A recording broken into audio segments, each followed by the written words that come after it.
ให้เรามีสติรู้กายรู้ใจตามความเป็นจริงมีสติคือมีความระลึกรู้ตัว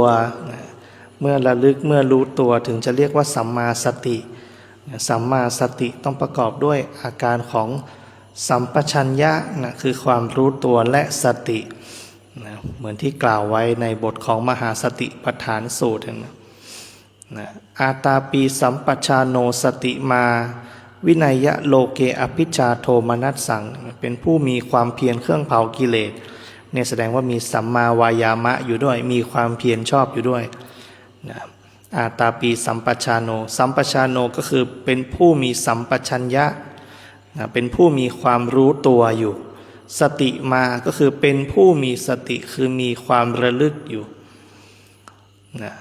มีความเพียรเครื่องเผากิเลสมีสัมปชัญญะมีสติวินัยะโลเกอภิชาโทมนัสสังถอนความพอใจและความไม่พอใจในโลกโลเกหรือโลกนี่ก็คือขันธ์ห้าถอนความพอใจและความไม่พอใจที่มีอยู่ในขันธ์ห้านั่นก็คือถอนความมีอุปทานในขันธ์ทั้งห้าเพราะเมื่อไหร่ก็ตามที่เราอุปทานในขันธ์ทั้งห้าเป็นทุกข์ความอุปทานในขันธ์ทั้งห้าเป็นทุกข์หมายกล่าวโดยย่ออุปทานในขันธ์ทั้งห้าเป็นทุกข์เมื่อไหร่ก็ตามที่เรามีอุปทานหรือมีความยึดมั่นถือมั่นในขันธ์ห้านั่นแหละนำมาซึ่งความทุกข์ที่มันทุกข์เพราะขันธ์ห้ามีลักษณะของการเกิดขึ้นตั้งอยู่ดับไปขันธ์ห้ามีลักษณะที่เป็นอนิจจังทุกขังอนัตตาขันธ์ห้ามีความไม่เที่ยงเปลี่ยนแปลงทนสภาพเดิมไม่ได้ควบคุมไม่ได้อันนี้มีตรัสไว้ในบทของอนัตตลักขณสูตรความไม่ใช่ตัวตนความเป็นอนัตตาของขันธ์ห้าของรูปเวทนาสัญญาสังขารวิญญาณประกอบกันขึ้นมาเป็นตัวเป็นตนนี่แหละเห็นไหมพอมีความเป็นเราเป็นตัวเราแล้วเนี่ยความเป็นเราก็ตามความเป็นตัวเราก็ตามมันหนีไม่พ้นความเปลี่ยนแปลงมันทนอยู่ในสภาพเดิมไม่ได้มันควบคุมไม่ได้เหมือนที่เราห้ามเจ็บห้ามป่วยห้ามแก่ไม่ได้ห้ามตายไม่ได้เห็นไหมเมื่อเกิดมาแล้วปรากฏมาแล้วย่อมประสบกับความเสื่อมหรือชราเมื่อมีชาติย่อมมีชราเมื่อมีชาติมีชราย่อมมีมรณะตามมา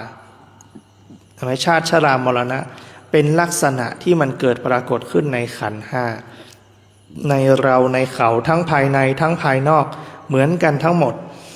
ทั้งภายในทั้งภายนอกทั้งเขาทั้งเราเห็นไหมคนสัตว์สิ่งของมีลักษณะเดียวกันคือชาติชรามรณะเกิดปรากฏขึ้นเสื่อมไปและสลายไปในที่สุดเนี่ยรวมในพระสูตรต่างๆเห็นไหมที่เราใช้สวดใช้สาธยายกันในทุกๆวันมันก็คือสิ่งนี้แหละมันเป็นการพิจารณาให้เห็นความเป็นจริงของโลกหรือของขันธ์ห้าเนี่ยนั่นคือแนวทางในการเจริญมรรคเห็นไหมแนวทางในการเจริญมรรค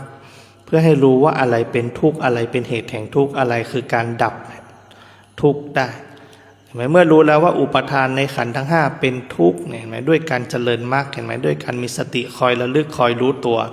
เพื่อจะถอดถอนความพอใจและความไม่พอใจถอดถอนความยึดมั่นถือมั่นในขันธ์ห้าได้ก็จะดับซึ่งทุกข์ได้